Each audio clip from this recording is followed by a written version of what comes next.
Operation सिंदूर पर लोकसभा में महाबहस जारी। पीएम मोदी बोले अभी भी जारी है ऑपरेशन सिंदूर, अगर पाकिस्तान ने फिर किया हमला तो उसे करारा जवाब दिया जाएगा।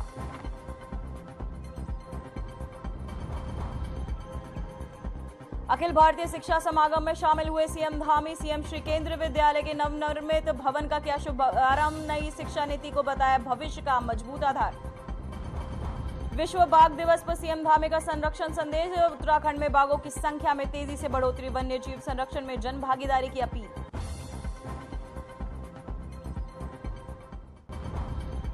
अंडमान निकोबार में आए भूकंप के झटके, रिक्टर स्केल पर 6.2 रही भूकंप की तीव्रता। फिलहाल किसी नुकसान की सूचना नहीं।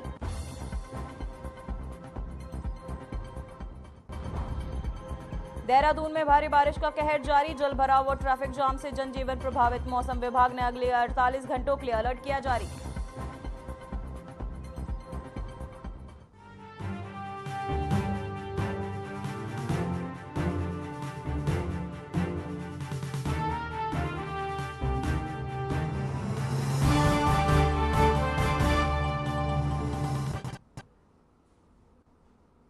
नमस्कार, मैं हूं पूजा सिंह और आप देख रहे हैं हमारा अपना उत्तराखंड का ये खास बुलेटिन। चलिए बुलेटिन की शुरुआत करेंगे आज की कुछ खास बड़ी खबरों के साथ। खटिमा में मुख्यमंत्री पुष्कर सिंह धामी ने 26.23 करोड़ से नवनिर्मित पीएम श्री केंद्रीय विद्यालय का लोकार्पण किया। मुख्यमंत्री पुष्कर सिंह धामी की माने तो नई शिक्षा नीति को लागू करने वाला उत्तराखंड देश का पहला राज्य है। प्रधानमंत्री नरेंद्र मोदी ने वर्ष 2020 में नई शिक्षा नीति के माध्यम से देश की शिक्षा व्यवस्था में व्यापक स्तर पर सुधार लाने की दिशा में ऐतिहासिक कदम उठाए। वहीं उन्होंने बड़ा बयान देते हुए कहा कि राज्य ने युवाओं को रोजगार देने के मामले में बड़ी उपलब्धि हासिल की है। उन्होंने दावा किया कि उत्तराखंड में महज एक साल में 4.4% बेरोजगारी दर घटाकर राष्ट्रीय औसत के बेहतर प्रदर्शन किया है। वहीं इसके साथ ही मुख्यमंत्री धामी ने लव जिहाद, लैंड जिहाद, थूक जिहाद और अवैध कब्जों के खिलाफ सख्त कार्यवाही की भी बात कही। सुनिए मुख्यमंत्री ने क्या कुछ कहा। पूर्ण प्रतिबद्ध होकर निरंतर कार्य कर रही है। इसी का परिणाम है कि हमारी दिशा और हमारा लक्ष्य बिल्कुल सही दिशा की ओर जा रहा है। भारत सरकार का नीति आयोग प्रत्येक वर्ष सभी राज्यों की सतत विकास के लक्ष्यों को प्राप्त करने में, अंग्रेजी में कहेंगे तो उसको सस्टेनेबल डेवलपमेंट गोल्स, उसको प्राप्त करने में एक इंडेक्स प्रत्येक वर्ष बनाता है। पिछले वर्ष के इंडेक्स में आप सबको जानकर प्रसन्नता होगी कि हमारा राज्य उत्तराखंड पूरे देश में हमको पहला स्थान प्राप्त हुआ है। साथ ही युवाओं को रोजगार देने में भी हम अग्रणी राज्य बनकर हो रहे हैं। हमने एक वर्ष में बेरोजगारी दर में 4.4% की कमी लाकर कमी लाने में सफलता प्राप्त की है, जो राष्ट्रीय औसत से भी अधिक है। इतना ही नहीं, हमने देवभूमि के जो सांस्कृतिक और डेमोक्रेसी को सुरक्षित रखने के लिए, सांस्कृतिक मूल्यों और डेमोक्रेसी को सुरक्षित रखने के लिए भी पूरी तरह से हम संकल्पबद्ध हैं। और इसी संकल्प के साथ हमने जहां एक और प्रदेश में लैंड जिहाद, लव जिहाद, थूक जिहाद, अवैध अतिक्रमण, इन सब के खिलाफ कड़ी कार्रवाई सुनिश्चित की है। वहीं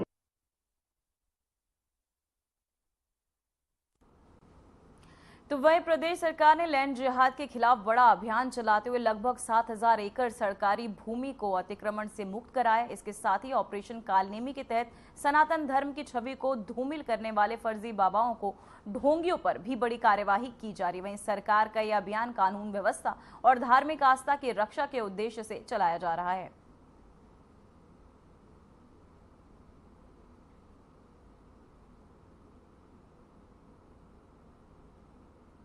करते हुए 7,000 एकड़ जमीन इस लैंड जिहाद से, सरकारी भूमि को लैंड जिहादियों से मुक्त करवाया है।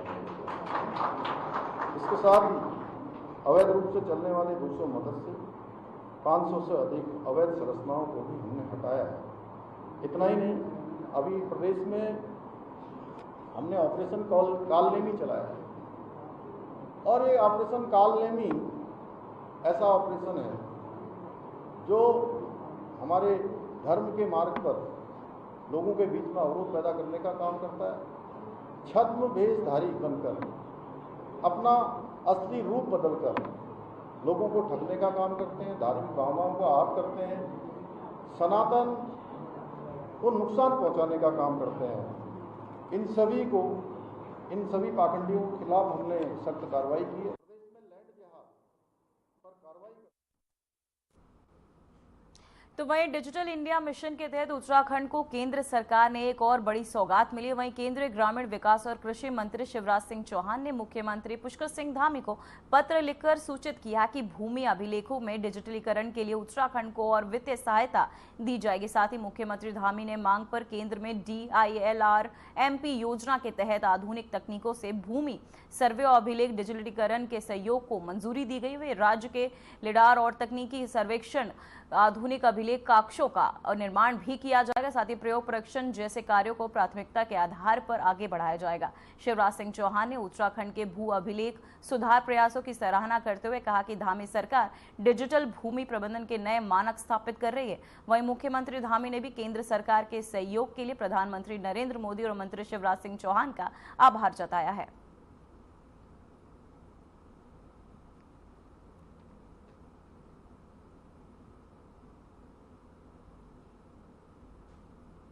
तो वहीं सीएम धामी ने कहा कि प्रदेश सरकार ने अब तक 24,000 से अधिक नियुक्तियां पूरी तरह पारदर्शी प्रक्रिया के माध्यम से की हैं। सरकार का स्पष्ट संदेश है कि अब चयन का आधार केवल योग्यता, क्षमता और प्रतिभा होगी। इससे योग्य युवाओं को बिना भेदभाव के अवसर मिल रहे हैं और सरकारी नौकरियों में पारदर्शिता व विश्वास बढ़ा हुआ है।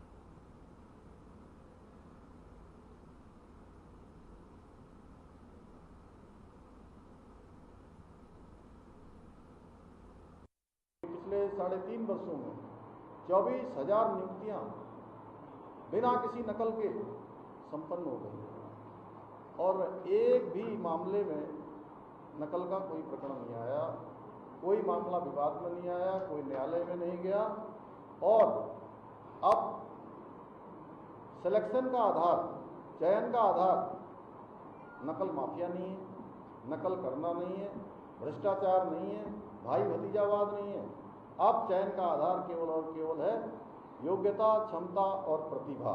इसके अंदर योग्यता, क्षमता, प्रतिभा होगी, उसको आप चयन का अवसर मिलेगा। तो वहीं सीएम धामी ने कहा कि प्रदेश सरकार जन संबंधी आंकड़ों की संरक्षा की सुरक्षा को सर्वोच्च प्राथमिकता दे रही है। सरकार ने इस दिशा में ठोस निर्णायक कदम उठाने की शुरुआत कर दी। वहीं लगातार प्रयास किए जा रहे हैं ताकि प्रदेश की सांस्कृतिक और सामाजिक पहचान सुरक्षित बनी रहे। वहीं सरकार का कहना है कि इस मुद्दे पर कोई समझौता नहीं किया जाएगा।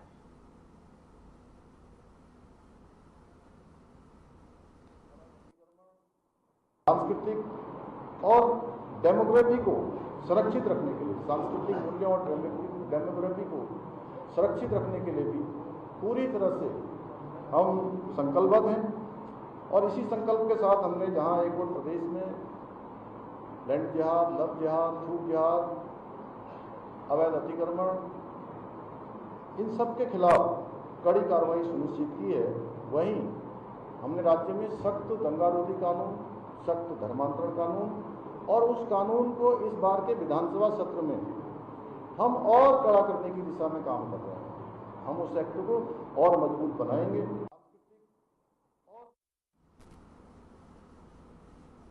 तो वहीं मुख्य सचिव आनंद वर्धन ने प्रदेश के प्रमुख धार्मिक स्थलों पर श्रद्धालुओं की सुरक्षा और भीड़ प्रबंधन को लेकर वरिष्ठ अधिकारियों के साथ बैठक की। उन्होंने मनसा देवी में हाल ही में हुई भगदड़ जैसी घटनाओं के मद्देनजर सभी संवेदनशील स्थलों की पहचान की और उनके लिए अल्पकालीन व दीर्घकालीन योजनाएं तैयार करने के निर्देश भी दिए। साथ ही धार्मिक मार्गों से अतिक्रमण हटाने, मार्ग चौड़ीकरण और तकनीकी आधार, भीड़ नियंत्रण और श्रद्धालुओं को रोकने हेतु विशेष स्थल चिन्हित करने पर भी बल दिया है।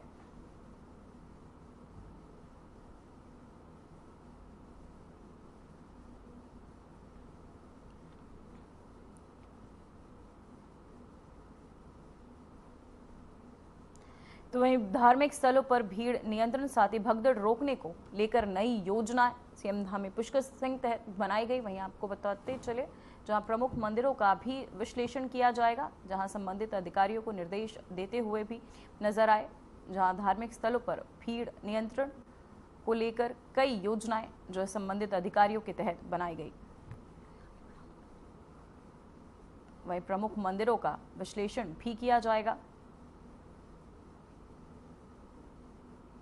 साथ ही आपको बताते चले, भगदड़ को रोकने की ये नई योजना बैठक कर बनाई गई।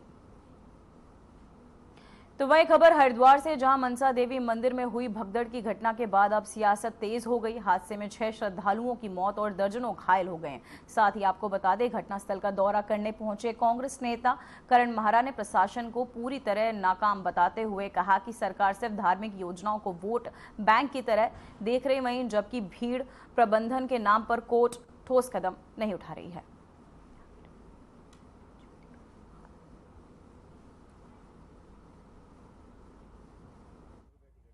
दुखद घटना है और कोई जब हताहत होता है तो वो अच्छी घटना कैसे हो सकती है, लेकिन चिंताजनक है क्योंकि शासन और प्रशासन बिल्कुल भी इसमें चूक किया हुआ है।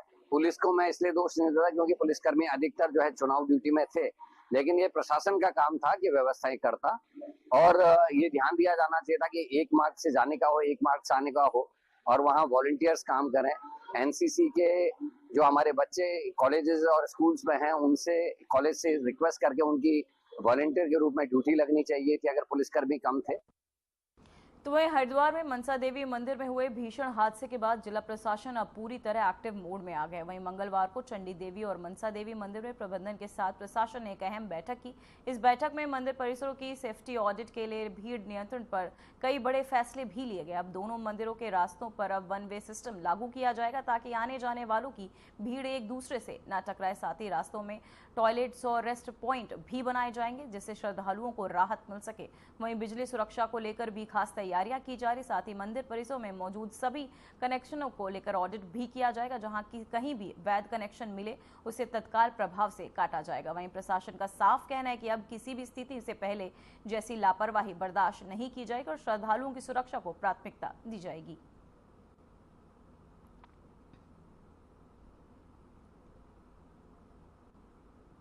ऑडिट को ही ऑडिट किया जा रहा था। इसमें सुरक्षा के सभी बिंदु जिसमें सड़क मार्ग से आने वाले, रोपवे से आने वाले श्रद्धालु, उनके आने जाने के मार्ग की सुरक्षा, यहाँ पे विद्युत व्यवस्था है उसका पूरा परीक्षण, साथ ही साथ जो यहाँ का प्रबंधन है उससे वार्ता प्रबंधन से कि इनका जो कचरा है उसका निस्तारण कहाँ से किया जाएगा, साथ ही साथ इसकी क्षमता कितनी है मंदिर की उसका आकलन करना, उसके अनुरूप ही यात्रियों को यहाँ पे आकर आगे दर्शन करना, उनको फिर रोटेट करके दूसरे रास्ते से निकालना, एक रास्ते से यात्रियों को प्रवेश कराकर दूसरे रास्ते से उनका प्रस्थान करना, इन बिंदुओं पे चर्चा की गई। की जो मीटिंग थी वो सिक्योरिटी ऑडिट को लेके गई है और सबसे पहली चीज़ के बारे में जिससे हमने चर्चा करी है वो पैदल मार्ग और यात्रियों के आने जाने की व्यवस्था के लिए। पैदल मार्ग में बाथरूमों का निर्माण किया जाएगा और पियाओ भी वहाँ पे लगाया जाएगा, स्थापित किया जाएगा। उसके अलावा कोई भी बड़ा त्यौहार होगा तो पुलिस फोर्स यहाँ पे डिस्पर्स करी जाएगी यात्रियों की सुरक्षा के लिए।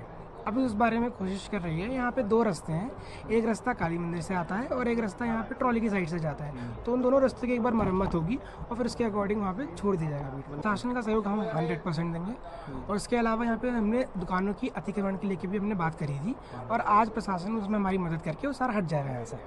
पुलिस उसकी आज कार्रवाई करेगी और वो लौट के नहीं आएगा, आज ही उसका सब कुछ।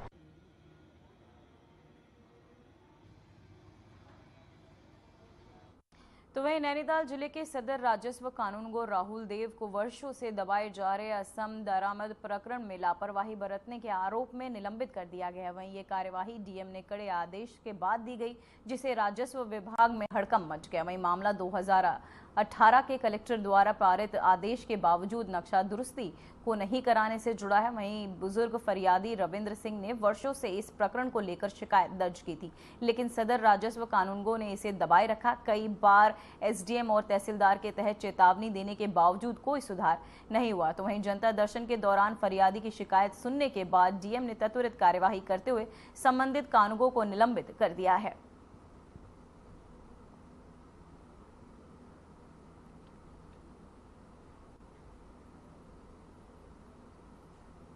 तो वहीं देहरादून जिले के कुठाल गेट क्षेत्र में अवैध खनन की शिकायत पर उप जिलाधिकारी मसूरी के नेतृत्व में प्रशासन और पुलिस की टीम ने कार्यवाही की। मौके से जेसीबी और पैकलैंड मशीनें और 2 पिकअप वाहन जब्त कर सील कर दिए गए हैं। वहीं खनन में लिप्त उपकरणों में 7.20 लाख रुपए का अर्थदंड लगाया गया है और वाहन स्वामियों पर मुकदमा दर्ज किया गया। वहीं जिलाधिकारी समीन बंसल के निर्देश पर अवैध खनन पर लगातार कार्यवाही जारी है, साथ ही संबंधित विभागों की जिम्मेदारी भी तय की गई है।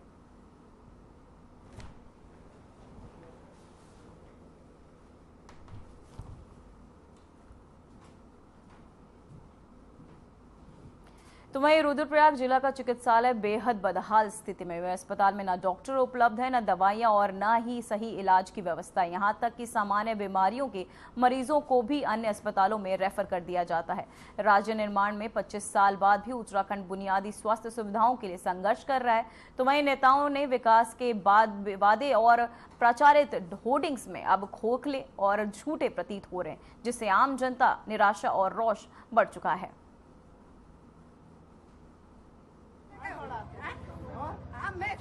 से जानते थे अब कच्चे से 50 मरे अब ये लड़का का हम 3 दिन बेटे ने पार जो यक बना के डॉक्टर कानो ना कानो डॉक्टर छुट्टी पास गए तक बना के यक तुम जिला में जा जिला में बना यो डॉक्टर आखिर जो तक पब्लिक है किले से होता बनो जे टाइम पर वोट मांगनो ना दे टाइम पर बस जूता मारे सीधा जनता भले तो बनो ना हम लोग हैं तक होता तुम्हारी गाड़ी छीन लाई 2 घंटे तक तुम इंतजार कर हैं 2 घंटे तक तुम सवारी नहीं हुआ तब सवारी से हुआ कि देता कोई सीरियस हो तेरे कोई घटना घटेगी तो प्रशासन होता है जवाबदार प्रशासन चिंता कर जाते।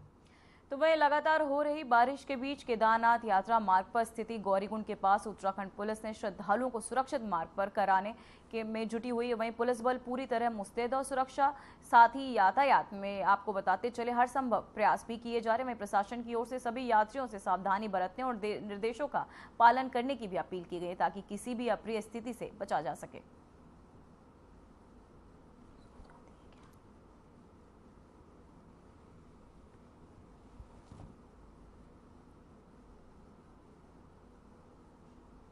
तो वहीं खबर रुद्रप्रयाग से, जहां ओल्डी गांव के पास एक महिला के अलकनंदा नदी में कूदने की सूचना पर फायर स्टेशन रुद्रप्रयाग और एसडीआरएफ की टीम तुरंत हरकत में आ गई। वहीं टीम ने मौके पर पहुंचकर तेजी से रेस्क्यू ऑपरेशन चलाया और महिला को सुरक्षित नदी के बहाव से बाहर निकाल लिया गया। वहीं समय पर पहुंची राहत टीम की सतर्कता और तत्परता ने एक कीमती जान बचा ली।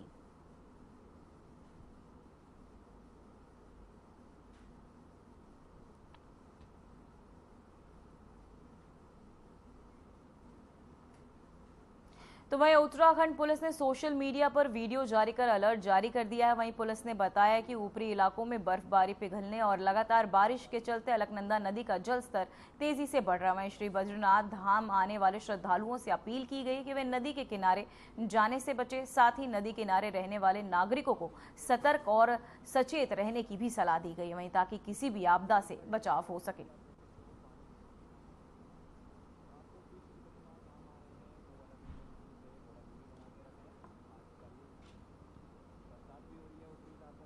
तो वहीं देहरादून से इस वक्त एक दर्दनाक हादसे की खबर सामने है, जहां शिमला बाईपास फ्लाईओवर के पास एक युवती की सड़क हादसे में दर्दनाक मौत हो गई। ये पूरी घटना पास के ही सीसीटीवी कैमरे में रिकॉर्ड हो गई। हादसे के बाद मौके पर अफरा तफरी मच गई। फिलहाल पुलिस पूरे मामले की जांच कर रही है और सीसीटीवी फुटेज के आधार पर हादसे की वजहों का पता लगाने की कोशिश की जा रही है।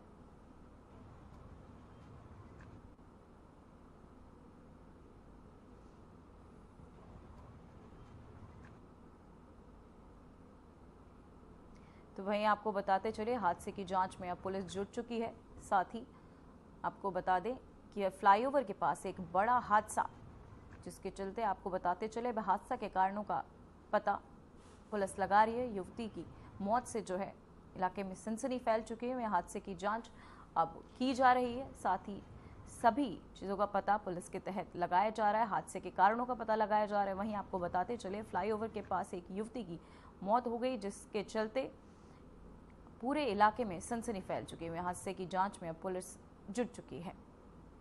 साथ ही फ्लाईओवर के पास ये हादसा हुआ, जहां इस हादसे के चलते एक युवती की दर्दनाक मौत हो गई। तो वहीं देहरादून से एक बड़ा हादसा टल गया है, जो एफआईआर की तरफ से आ रहा एक ट्रक बुल्लर आपको बताते चले हादसे का शिकार हो गया। हादसे के बाद मौके पर ट्रैफिक कुछ देर के लिए प्रभावित भी हुआ। पुलिस ने ट्रक को हटवाकर रास्ता साफ करवा दिया है।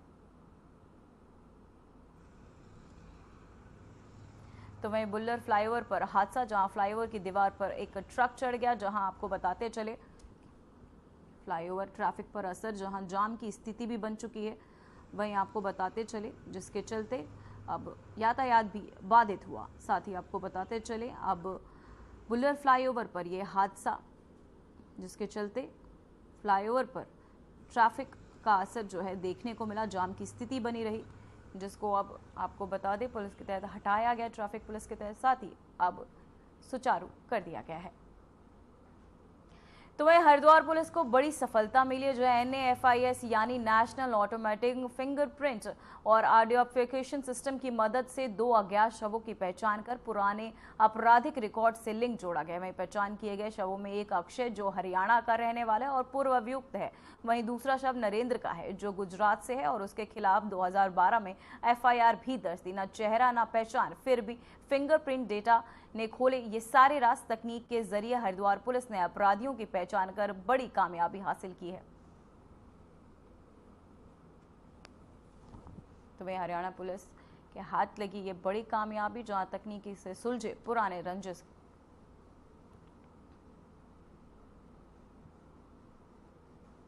तो वहीं लालकुआ रेलवे स्टेशन पर GRP चौकी काठगोदाम की ओर से सुरक्षा को लेकर विशेष चेकिंग अभियान चलाया गया। पार्किंग प्लेटफॉर्म और लालकुआ अमृतसर साप्ताहिक ट्रेन में की गई सघन जांच। वहीं यात्रियों को चोरों और झपट्टों से, चैन स्नैचरों और जहर खुरानों से सतर्क रहने के भी लिए जागरूक किया जा रहा है। वहां GPR का यह अभियान यात्रियों की सुरक्षा सुनिश्चित करने के उद्देश्य से चलाया जाए, जिससे यात्रा के दौरान सतर्कता बनी रहे।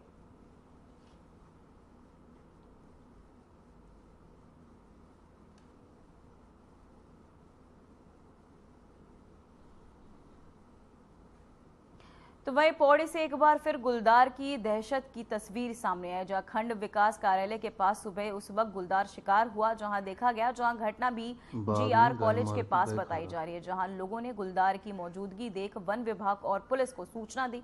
उत्तराखंड के कई क्षेत्रों में गुलदार की शहरी और ग्रामीण इलाकों में घुसना अब बड़ी चुनौती बन चुका है। वहीं पौड़ी गढ़वाल में लगातार हो रहे गुलदार हमलों ने लोगों को दहशत में ला दिया है।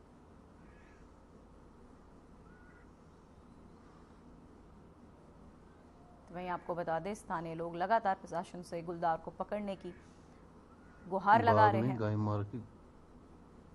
तो वहीं गुलदार की मौजूदगी में इलाके में अब हड़कंप मच चुका है, जहां वन विभाग ने पकड़ की जो मांग है स्थानीय लोगों के तहत की जा रही है। पौड़ी में ये दिन दहाड़े दिखा गुलदार, जिसके चलते दहशत में अब लोग आ चुके हैं। स्थानीय लोग लगातार प्रशासन से, वन विभाग से गुहार लगा रहे हैं।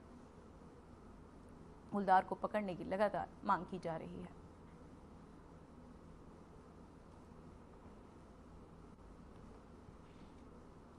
तो वहीं आपको बताते चले, गुलदार के हमले से स्थानीय लोग अब दहशत में हैं। वहीं वन विभाग से गुलदार को पकड़ने की मांग की जा रही है, जिसके चलते अब लोग अपने घरों से नहीं निकल पा रहे हैं। गुलदार का डर स्थानीय लोगों में बना हुआ है। साथ ही लगातार वन विभाग से स्थानीय लोग गुलदार को पकड़ने की मांग कर रहे हैं। यह पौड़ी में दिन दहाड़े गुलदार दिखा। तो वहीं देहरादून में देर रात से लगातार हो रही बारिश से जनजीवन अस्त व्यस्त हो गया। वहीं मौसम विभाग ने भारी बारिश का अलर्ट जारी करते हुए लोगों को सतर्क रहने की सलाह दी है। बारिश के कारण कई क्षेत्रों में जल भराव और ट्रैफिक जाम की समस्या बढ़ गई है। प्रशासन ने आपातकालीन सेवाओं को सक्रिय करने के लिए आदेश भी दिए, साथ ही प्रभावित इलाकों में मदद के लिए टीमों को रवाना कर दिया गया है। मौसम विभाग का कहना है कि यह बारिश अगले 24 घंटे से 48 घंटे तक जारी रहेगी। वहीं इसकी संभावना भी जताई जा रही है। साथ ही इसलिए लोगों से गैर जरूरी बाहर न निकलने का और सतर्क रहने की अपील भी लगातार सरकार के तहत की जा रही है। तो वहीं आपको बताते चले, देहरादून में लगातार बारिश का कहर, जिसके चलते मौसम विभाग ने अलर्ट भी जारी किया है। साथ ही बारिश से आपको बताते चले जनजीवन भी अस्त व्यस्त हो गया है। कहीं कहीं ट्रैफिक जाम भी लोगों को देखने को मिल रहा है। फिलहाल